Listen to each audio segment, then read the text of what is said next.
Napoléon, Waterloo, le Congrès de Vienne, la Restauration, normalement, ça, on a déjà vu.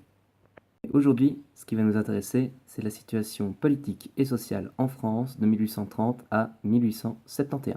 En 1830, la France connaît une nouvelle révolution. Cette dernière porte le nom des Trois Glorieuses.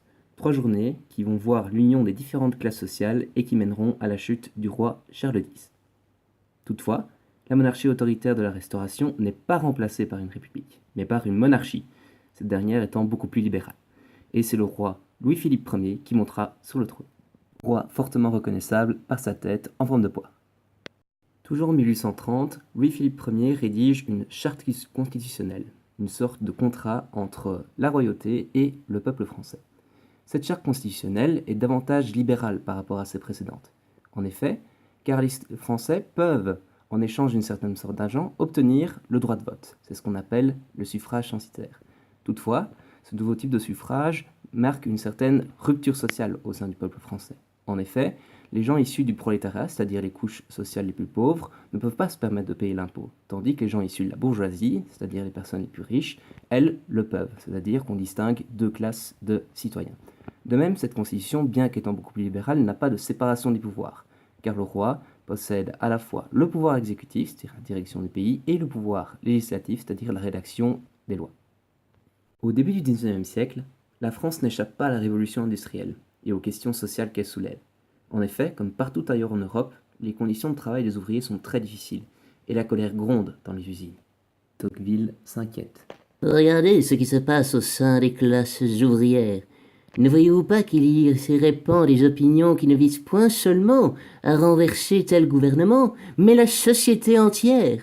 N'entendez-vous pas qu'on y répète sans cesse que tout ce qui se trouve au-dessus d'elle est incapable de les gouverner, que la répartition des biens est injuste, que la propriété repose sur des bases qui ne sont pas équitables? Ne croyez-vous pas que, quand de telles opinions se répandent d'une manière presque générale, qu'elles doivent amener tout ou tard les résolutions les plus redoutables? Je crois que nous nous endormons à l'heure actuelle sur un volcan. La bourgeoisie parisienne critique également le règne du roi Louis-Philippe Ier. En effet, celui-ci est largement critiqué, d'une part par sa politique d'impôt et d'autre part par son contrôle quasi exclusif du pouvoir législatif.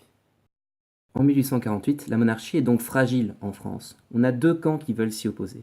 D'un côté, nous avons la bourgeoisie républicaine qui désire renverser la monarchie pour avoir davantage de pouvoir politique.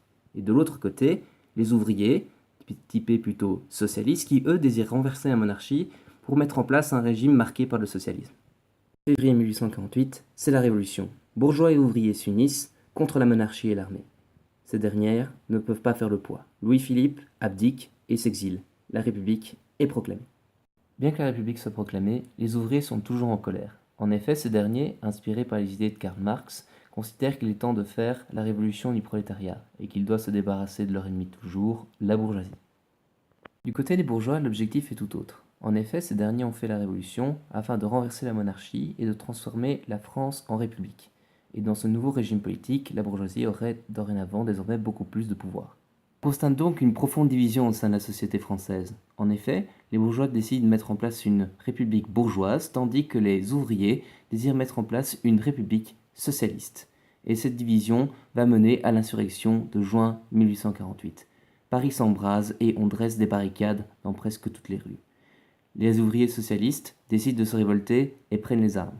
Et à côté d'eux, une petite partie de la petite bourgeoisie vient également se joindre. Mais, de l'autre côté, la bourgeoisie républicaine au pouvoir décide de réprimer durement le mouvement de révolte. Et ça va se régler dans le sang par l'exécution de nombreux insurgés, mais également par l'emprisonnement de nombreux d'entre eux. Et la seule concession faite par les bourgeois aux socialistes sera la mise en place du suffrage universel. En 1848, une nouvelle constitution est proclamée. En effet, désormais, la République sera dirigée par un président qui sera élu au suffrage universel par les Français. La première élection présidentielle a donc lieu en décembre 1848 et 6 candidats se présentent à cette élection. Mais parmi ces 6 candidats, un seul attire l'attention du public. C'est Charles-Louis Napoléon Bonaparte. Mais qui est bien cet homme? Cet homme est en réalité le neveu de Napoléon Ier. Le programme politique de Charles-Louis Napoléon Bonaparte est très simple. En effet, ce dernier joue uniquement sur la nostalgie de l'Empire et de son oncle Napoléon Ier. et désire faire en sorte que la France retrouve un régime autoritaire comme au temps de son tonton. Parmi les soutiens de Charles-Louis-Napoléon Bonaparte, on retrouve différentes catégories sociales. Premièrement, nous avons les notables, bourgeois et nobles, nostalgiques des régimes autoritaires. D'un autre côté, nous avons la grande majorité des paysans, qui eux sont nostalgiques de l'Empire. Et on peut compter également parmi les soutiens de Napoléon un certain nombre d'ouvriers qui ne décident pas de s'aligner sur les candidats socialistes.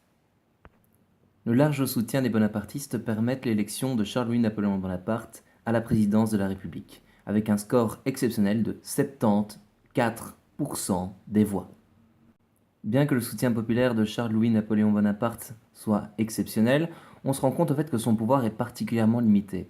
En effet, la constitution de la Seconde République n'accorde que très peu de pouvoir au président de la République, et le pouvoir appartient en réalité à l'Assemblée législative, ce qui va provoquer pas mal de conflits entre le président et ses députés. Ces conflits répétés entre Assemblée législative et président vont mener au coup d'État de 1852. En effet, les bonapartistes, soutenus par l'armée, vont destituer les députés et vont permettre à Charles-Louis-Napoléon de prendre le pouvoir. Celui-ci propose aux Français un premier plébiscite qui lui permet de réviser la Constitution, et un second qui propose la mise en place de l'Empire. Ces deux plébiscites seront un excellent succès, et ce qui permettra à Charles-Louis-Napoléon de ne plus être président de la République, mais bien empereur des Français sous le nom de Napoléon III. Mais là, vous allez me dire, Mais, monsieur, normalement de Napoléon, il n'y en a quand même eu qu'un. Pourquoi alors on passe de Napoléon Ier à Napoléon III? eh bien voilà, répond Jeanne Blanc-Bec. En effet, il y a eu un empereur des Français qui s'appelait Napoléon Ier, qui a régné de 1804 jusqu'à 1815, mais une fois abdiqué après la bataille de Waterloo, c'est son fils, l'Aiglon, qui va lui succéder en tant que Napoléon II. Certes, son règne ne va durer que quelques jours, mais il aura quand même eu le titre de Napoléon II. Et c'est seulement en 1852 que Charles-Louis-Napoléon Bonaparte deviendra empereur sous le nom de Napoléon III et donnera naissance au Second Empire français. Une fois arrivé sur le trône, Napoléon III essaie de développer un nouveau nationalisme en France. En effet, la France essaie de retrouver sa gloire d'antan et va essayer de se replacer sur la carte du monde. Napoléon III va donc, dans un premier temps, essayer de développer un sentiment patriotique en essayant de lier le plus possible le Second Empire au Premier Empire de son tonton, et va également mener une politique impérialiste à la fois en Europe, mais également dans le reste du monde. En Europe, la politique impérialiste de la France se traduit par les interventions militaires. La première a lieu en Russie, lors de la guerre de Crimée. Après, la France interviendra également militairement en Italie, où elle aidera le Piémont-Sardaigne à lutter contre l'Empire autrichien, ce qui mènera plus tard à l'unification italienne. En échange de son intervention militaire, le Piémont-Sardaigne autorise la France à réaliser des plébiscites en Savoie et à Nice, afin de savoir si les habitants sont d'accord pour être rattachés au territoire français. Le résultat positif de ces deux plébiscites va permettre l'annexion de la Savoie et de Nice au territoire français. Quelques années plus tard, les troupes françaises interviendront également dans les environs de Rome afin de protéger les États pontificaux contre les revendications territoriales italiennes. Dans le reste du monde, Napoléon III et ses troupes vont mener à la fois une politique colonisatrice mais également interventionniste. Tout d'abord, les troupes de Napoléon III vont poursuivre leur œuvre de colonisation de l'Afrique de l'Ouest. Ensuite, elles se dirigeront en Indochine avec l'annexion du Vietnam. Elles vont poursuivre leur route avec l'annexion de la Nouvelle-Calédonie en Océanie et termineront par une intervention militaire au Mexique afin de mettre en place un régime politique plus favorable aux intérêts français. Toutefois, un homme va mettre fin à cette politique impérialiste de la France, et cet homme, c'est lui, Otto von Bismarck, chancelier du royaume de Prusse. Au XIXe siècle, Bismarck est connu pour une chose, être le grand architecte de l'unification allemande. En effet, au cours des années 1860, il va fédérer l'ensemble des principautés allemandes autour du royaume de Prusse afin de créer la Confédération d'Allemagne du Nord. Désireux de s'étendre en Europe, Bismarck va multiplier les provocations envers Napoléon III et va même aller jusqu'à l'humilier publiquement, ce qui va pousser l'empereur des Français à déclarer la guerre à la Confédération d'Allemagne du Nord. C'est le début de la guerre franco-prussienne. Cette dernière est un véritable désastre pour la France et pour Napoléon III, qui se voit dans l'obligation de se rendre après la défaite de Sedan en 1870. L'empereur vaincu abdique, l'Empire allemand est proclamé et l'Alsace et la Lorraine sont annexées par l'Allemagne. La défaite de 1870 à Sedan va permettre la mise en place de la Troisième République, qui va donc mettre fin au Second Empire. Néanmoins, ce nouveau régime politique va être temporairement interrompu par l'épisode de la Commune de Paris, En effet, pendant un peu plus de 2 mois, la capitale française va être plongée dans un véritable régime communiste, mais cet intermède révolutionnaire va être durement réprimé dans le sang par le reste de l'armée française. Maintenant, il est temps de savoir ce qu'il faut véritablement retenir de cette leçon. Tout d'abord que la France, entre 1830 et 1848, est une monarchie libérale, mais que celle-ci est profondément limitée. Ensuite, que le développement du socialisme avec la révolution industrielle va permettre au milieu ouvrier de se révolter. C'est d'ailleurs dans ces milieux ouvriers qu'en 1848, la monarchie va être remise en question et qu'on va pouvoir constater une profonde division entre d'un côté la bourgeoisie républicaine et de l'autre côté les ouvriers socialistes. Ensuite, nous allons voir au fait que la révolution de 1848 ne va pas permettre de mettre en place un régime véritablement démocratique, et c'est que c'est un régime autoritaire qui va se remettre en place avec Napoléon III, régime autoritaire particulièrement marqué par un patriotisme lié à la nostalgie de l'Empire et par une politique impérialiste. Et notre leçon se termine en 1870 avec la défaite du Second Empire et le retour d'un régime républicain en France. Bien, je pense qu'il est temps de conclure et j'espère que cette petite leçon vous a bien plu et j'espère qu'on se reverra bientôt pour une nouvelle leçon à 2 balles.